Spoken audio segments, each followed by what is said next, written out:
have a feeling who I want to fight. You'll like this one. I gotta get some get back. Strictly. No! You no! Let me get him back. No, you're going after him. They say revenge is sweet, and if you know me, I got a sweet tooth. What's up, you guys? Teddy Striker here, and Israel Adesanya wants to return and fight Sean Strickland. In his return fight, he wants to get some revenge for that night in Australia in 2023, where he lost in a very shocking and one-sided fashion. But I'll be real, like the first time I saw this fight, I felt like Adesanya won the second round, and Sean Strickland won the rest of the round pretty comfortably. It wasn't really that close. That was the first time I saw it.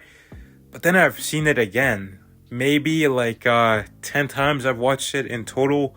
And I just rewatched it earlier today, and I feel like Israel Adesanya actually did better than I thought. Like every time I watch it, I'm like, this fight was actually really close. And Adesanya has what it takes to beat Sean Strickland. It's just that he didn't have the consistent strategy and the consistent approach that would have got him the victory. We're going to be talking about what happened in the first fight, but before we get into that, we're going to talk about why this fight makes sense. And then at the very end, we're going to talk about what adjustments Israel Adesanya can make to actually win the fight. So let's just get into why I think this fight makes sense. At the top of the division, we all know that Dricus du Plessis is going to be fighting Khamzat Chimaev next. It's actually been confirmed. It's just that it's not going to be taking place in June. It's probably going to be in July or August. And then after that, the winner of that fight is most likely going to fight Nasruddin Imavov. I don't think Dricus du Plessis is going to get an immediate rematch if he does lose to Khamzat. So I think that it'll be Khamzat versus Nasruddin Imavov towards the end of the year, or du Plessis versus Imavov at the end of the year. Then Sean Strickland, Israel Adesanya, and Robert Whittaker are the other three guys in the top five. And I think that since Robert Whittaker has lost to Adesanya twice, he's lost to du Plessis, he's lost to Chimaev, he's lost to many guys in that top five.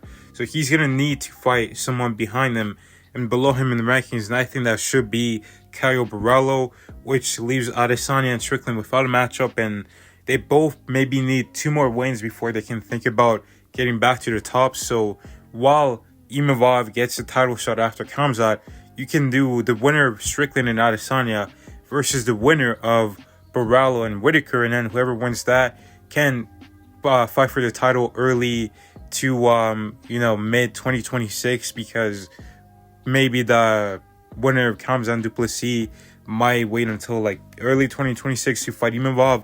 So then we can keep the rest of the division busy by having the winner of Borralho and Whittaker take on the winner of Strickland and Adesanya too. Now let's get into what happened in the fight itself. And in the fight, I scored it 49-46 for Sean Strickland. I felt like round 3 was close and round 4 as well, but ultimately Sean Strickland won. And to quickly recap, in round 1, I felt like Sean Strickland was winning even before the knockdown. Adesanya was just struggling to find ways to land on him and consistently attack him. He wasn't finding his jab. Strickland was defending the kicks. And Adesanya didn't have much success. He was backing up, still trying to figure him out. And Strickland was landing a couple jabs. Adesanya would put his hands up at times, and Strickland would capitalize by punching him. And obviously there was a knockdown, which solidified the round for him. Then there was round 2, a round that I scored 10-9 for Israel Adesanya. I felt like Adesanya had landed the biggest shot of the round by far. I thought that he was starting to land some body punches. He was starting to land his kicks as well. And he was starting to see what Sean Strickland was doing. He was really mixing up his attack. He wasn't just attacking the head. He was mixing up shots to the body. And he was starting to find the leg kicks. And then rounds 3 and 4, it was pretty similar. I felt like Israel Adesanya was landing, here and there some body shots. But then he would immediately follow up with a head strike. And that would lead him to miss, and that would break his momentum. And then, it would get back into the cycle of Sean Strickland pressuring him and Adesanya missing strikes and Sean Strickland hitting him. And it would just be the same pattern over and over. And then in round 5, it seemed like Sean Strickland was putting more pressure on Adesanya and just being more aggressive and he was landing a lot. Adesanya didn't do bad in that round, but it was just the pressure and the activity of Sean Strickland that really solidified that round. I felt like his activity and pressure were a lot more significant than in the previous rounds. So that's what happened in the first fight. Now let's get on to how Adesanya can beat Strickland. Don't let it bully you, son. Israel Adesanya was backing up the whole time, and he was giving Sean Strickland control of the whole octagon, and he wasn't doing anything to stop that. But in this fight, in the rematch, he's going to have to stand his ground. For one, because you'll have a lot more space to operate, control, and you won't be at such a disadvantage. And also, you're a kicker. You want that space to be able to throw your kicks effectively, because in the first fight, I don't think Adesanya landed any real head kicks. He was getting defended or it was getting caught. But, he has the ability to put Sean Strickland to sleep with one of those kicks if it lands properly. But he's going to need space to use his kicks to the best of his ability.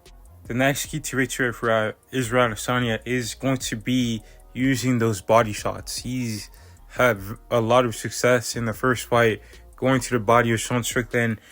But the only problem is he didn't really go to it enough to where Strickland would respect it and give him major openings like he did with Alex Pereira. So Israel Adesanya is going to need to really drill into Sean Strickland's head that Adesanya wants to punch a hole through his body so that he can set up his offense and look for a headshot later on. The next key to victory is going to be more lead hand feints. Israel Adesanya's jab was not working in the first fight. Sean Strickland was defending it, and Israel Adesanya really wasn't able to find a jab throughout the fight. He would land it sometimes here and there, but there was majority of the time where his jab was not working. And I noticed Israel Adesanya was feinting a lot, but there was times when he was just attacking for jab.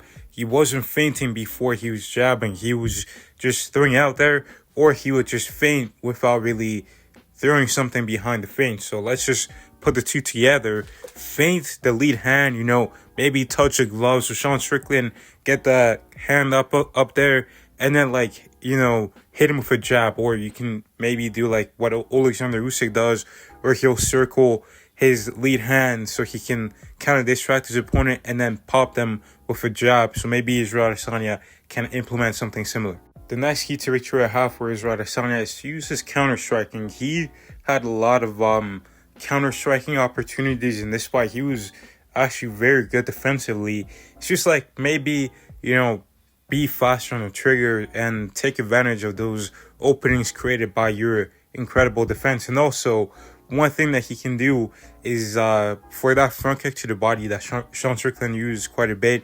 Anytime you get hit by that, as soon as you get hit and you see his legs start to go down, blast him with a leg kick. Return the favor right away by blasting the kick and get Strickland to think twice before throwing that kick.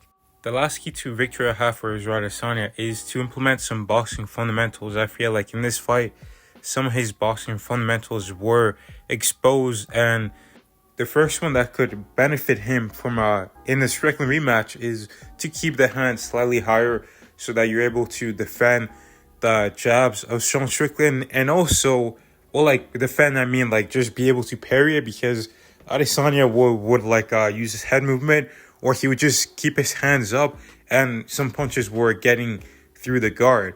So use the parries, and also if you keep your hand slightly higher, especially that lead hand, you're going to be able to throw your jab at without having it travel so long, because when you keep your hand low, you do need a bit of speed to get your hand up to your opponent's face. But when it's already kind of near your face and in line with your opponent, then it just has to travel in a straight path, and it's going to make it easier to land. A reason why I think Israel Adesanya wasn't able to land his punches effectively is because sometimes he would not bring his legs together with him. Sometimes it felt like he would almost be in too wide of a stance to where he wasn't really able to get effective punches off. So I feel like if he brings his legs closer together and also closer to his opponent, he'll have a lot more success to land punches instead of starting from very far out and trying to close that distance without properly making your way into range.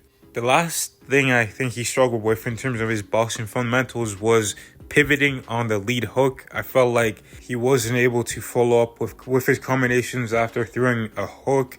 I felt like that left him in a bad position, and ultimately it kind of killed his momentum. If he would land one strike, then if he tried to follow up with a lead hook, he would have to reset and then start his attack back up again. Here are some examples of fighters, throwing combinations without pivoting on their lead hooks and just staying planted and being able to continue combinations without any problems. But this has been why I think Israel Adesanya can beat Sean Strickland in a rematch. Do you think Israel Adesanya can actually beat Sean Strickland in a rematch? Obviously, it's a tough fight, but I think Israel Adesanya has what it takes to get it done.